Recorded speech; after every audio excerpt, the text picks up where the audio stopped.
طبعا شباب اللي ما يعرف كريس صاحب مستر بيست، ومو بس هيجي، مستر بيست عنده قناة باليوتيوب من أقوى اليوتيوبر اللي موجودين حاليا بالعالم. مستحيل يوتيوبر بالعالم جايب عدد متابعين مستر بيست. شنو قصة كريس أنا أقول لكم.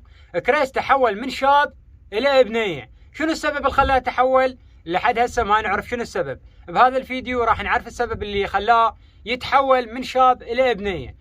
يا شباب خلينا نشوف كريس من بعد ما تحول إلى بنية، وخلينا نشوف شنو ردة فعل مستر بيست صاحب كريس اللي هو صاحب أقوى قناة باليوتيوب. طبعا شباب ركزوا لي على مستر بيست، ما راضي بالوضعية مبين، يعني يسوي حركات راضي ويسلك للموضوع بس هو ما راضي يعني نهائيا. بس ركزوا لي على هذا. طبعا كريس صاحب مستر بيست اللي تحول إلى بنية. شوفوا مستر بيست يعني ضحك قوة عليه، ما يريد يكسر بخاطر صاحبه.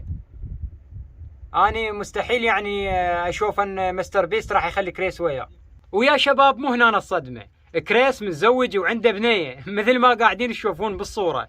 هل تتوقعون مستر بيست راح يخلي كريس يكمل وياه بالقناة لو يطرده من القناة؟ يعني والله العظيم صدمة. أقوى يوتيوبر متابعه وتحبه بين ليلة ويوم يصبح صاحبه يتحول إلى بنية. فيا شباب الحمد لله والشكر على نعمة الإسلام. فتتوقع بالأجانب كل شيء يصير، فهذا الشيء احتمال عندهم شيء طبيعي، بس ما أعتقد مستر بيست راح يخلي كريس يكمل وياه. يا شباب أنا المصدوم من عنده، لأن مستر بيست أقوى يوتيوبر بالعالم ونص متابعينه هم عرب، فأكيد العرب بيهم أطفال جاي يتابعون مستر بيست، فراح من يشوفون هذا الشيء راح يصير عندهم شيء طبيعي ويبدون يغلدونه. هذا مستر بيست أول ما بدأ من 0 مشتركين تنوعوا، هنا صار عنده 50,000 مشترك.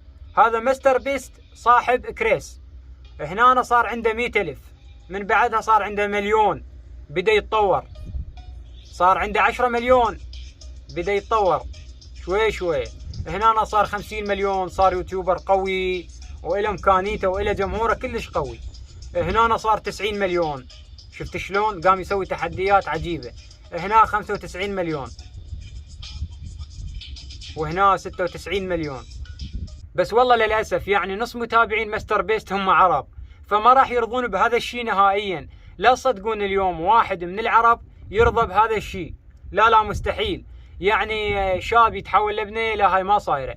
يا شباب ترى احنا هم عندنا صارت، يعني هم صارت عندنا، مثل ما شفتوا عباس الركابي، او نقول رامة هاي البنية العراقية اللي كانت قبل فترة ترند عندنا.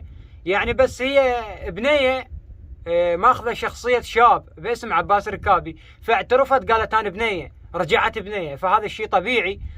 بنية ماخذة شخصية وليد ورجعت بنية، شيء طبيعي. يعني مو بس وليد ياخذ شخصية بنية ويكمل، لا هيك ما اعتقد راح يصير عندنا. ويا حبايب قلبي هنا تكون نهاية هذا الفيديو، ان شاء الله يا رب تونستوا وياي. لا تنسون تخلوا لي لايك واشتراك بالقناة، ان شاء الله مستمر وياكم بهاي قناتي مرتضى عطله. اكتبوا لي بالتعليقات هل مستر بيست راح يخلي كريس يكمل وياه بالقناة لو راح يطرده. حبايب قلبي اشوفكم بفيديو ثاني، باي باي.